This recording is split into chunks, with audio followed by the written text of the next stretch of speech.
çuditërisht në vendin tonë ndodhin pak evenimente, e sidomos në fushën e kinematografisë. Së fundmi ndodhi diçka ndryshe. Regjisori Ekrem Kryeziu, pas një pune të lodhshme disa vjeçare, më në fund konkretizoi projektin e tij filmik të quajtur Kodi i jetës. Filmi Kodi i jetës është prodhim i shtëpisë filmike Labia Film dhe është subvencionuar nga Qendra Kinematografike e Kosovës në vitin 2009. Zgjat 1 orë e 56 minuta. Ka me marrë diçka opinionit, këtu e kem lënë takimin. Ma shtërëm pas ma shtrimit. Ndalu pak. Ma ke dhënë besën se s'do të më lësh kur vetëm.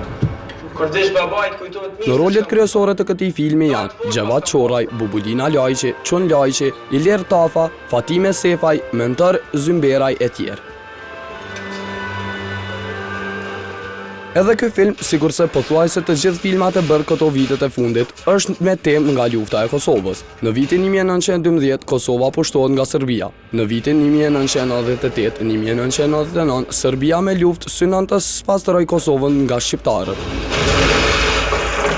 1 milion shqiptar u dobuan dhunshëm nga Kosova. Një pjesë tjetër i u bashkangjit ushtrisë lirimtare të Kosovës dhe rezistuan me çka patën. Të tjerët ishin viktima të pambrojtura. Kodi i jetës, një film që u konkretizua pas një periudhe pune 3 vjeçare, me 16 të këtij muaji u shfaq për herë të parë para publikut.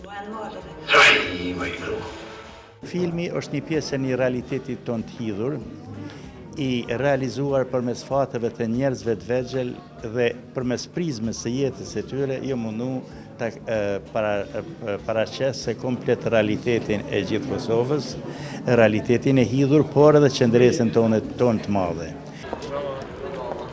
Premiera e filmit u mbajt në kinema në ABC.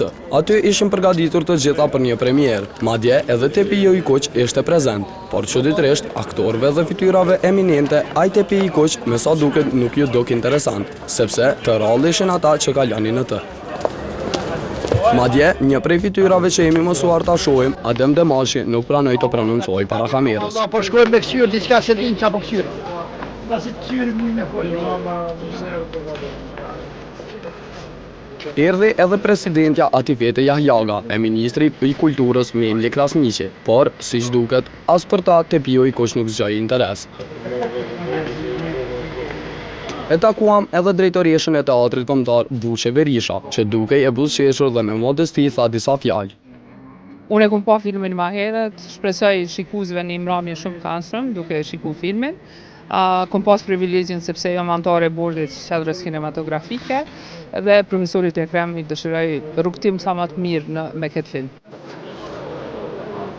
Me të ardhur aktori kryesor i filmit, Gjevat Çorraj, përkundër që jemi mësuar që në premiera aktorët të duken si yje, ai erdhi si të ishte një natë e thjeshtë.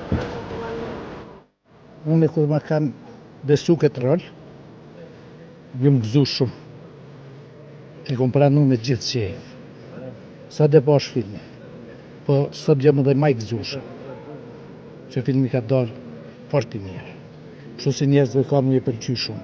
Sponsori kryesor i këtij filmi është kompania e sigurimeve Sigal, që në film zuri një vend të veçantë për reklamim. E siç duket binte shumë në sy, sepse u bë temë të pranishme. Këtë gjë e shpjegon Shkëmbim Kryeziu, producent i Labia Filmi. Në bazë kontrolës që kemi pas me kompaninë, ne kemi bërë edhe reklamimin në titrat kryesor si edhe në kuadër të filmit. Është një baner i madh i cili është bërë me marrëveshje dhe kjo ka qenë, do të thosha, domosdoshme për neve që ta arrijmë ta përfundojmë filmin, pasi që pa sponsor me këto kushte në Kosovë është e vështirë. Pasi që u mbosh salla e u mbajt një fjalim parafilmik, të gjithë u ratuan në vendet e tyre për ta shikuar filmin.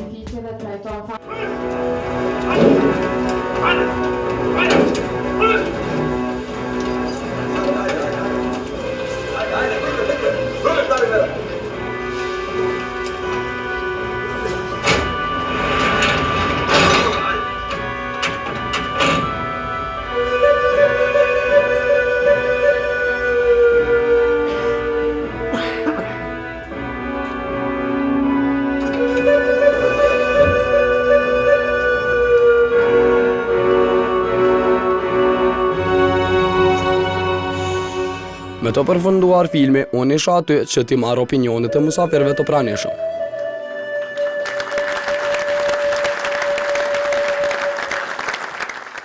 Dikur filmi ka sentenca shumë dramatike, shumë tragjike ndonjëherë, zgjon dhe emocione, po normal në kontekstin historik ku mendoj që lufta ka ndodhur dje dhe shumica e njerëzve këtu në një mënyrë apo tjetër kanë qenë personazhe të skenave të këtilla.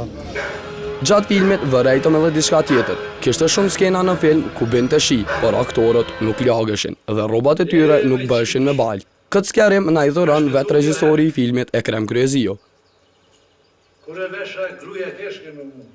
Po një gjatë ashtë i qika është e pastër të adin. E familjes me edukat. Një gjatë.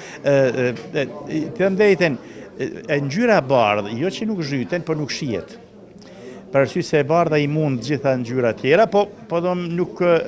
Edhe një gjatë ta kuptojmë, kjo nuk o film dokumentar, kjo o film artistik, ku faktikisht ajo në film nëse ju kujtohet në fund, Gjevat Qor, dhe Blani, thot, shiko, kjo është një angel. A keni në gjuhë që angjujve ju ndyhen teshat? E atër pikrisht, edhe në këte aspekt, ajo është përfaqësuese e diçkafit që është jashtëtoksore. Një prononcim interesant e bëri edhe ministri Memli Krasniqi.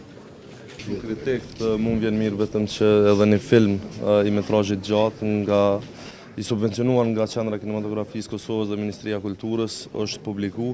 Presim që gjatë këtij viti me shpresë dhe 2 filma të gjatë do të finalizohen dhe si rëndom mendoj se publiku është ai që duhet ta thotë fjalën e fundit. U pa edhe Çën Lajqi, që kishte një rol mjaft interesant në këtë film. Ne e ndalëm t'ja bënim disa pyetje e ai me modesti si gjithnjë sqaroi të vetën.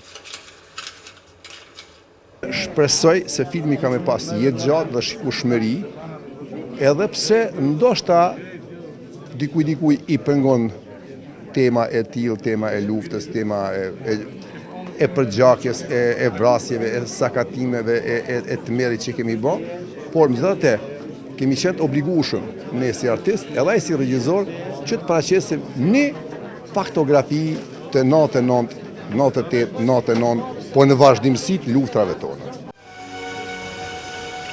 Takova edhe një njeri tjetër që cilësohet si kritik filmik, Naser Shatrolli, i cili normalisht e shikon filmin me një këndvështrim tjetër. Ai i shpjegon në pika të shkurta këto mangësi. Nona e kësaj Shurmemecës, aty e di që ka ndodhur shiu, ka ndodhur në një moment tjetër kur kufomat janë zbraz prej kamionit në ujë dhe i kanë pa kur po pikte shiu nëpër ujë, këta e kujtoj.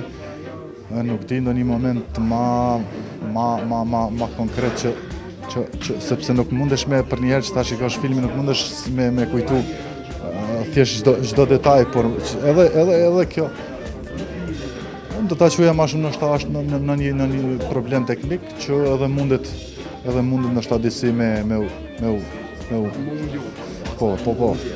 Shpresojmë dhe urojmë që këto tema lufte në filmat shqiptar të lihen anash paksa dhe të bëhet një film më ndryshe, sepse nëse vazhdojmë me këtë tempo të filmave, atëherë shikueshmëria në kinemat tona do të bie edhe më shumë.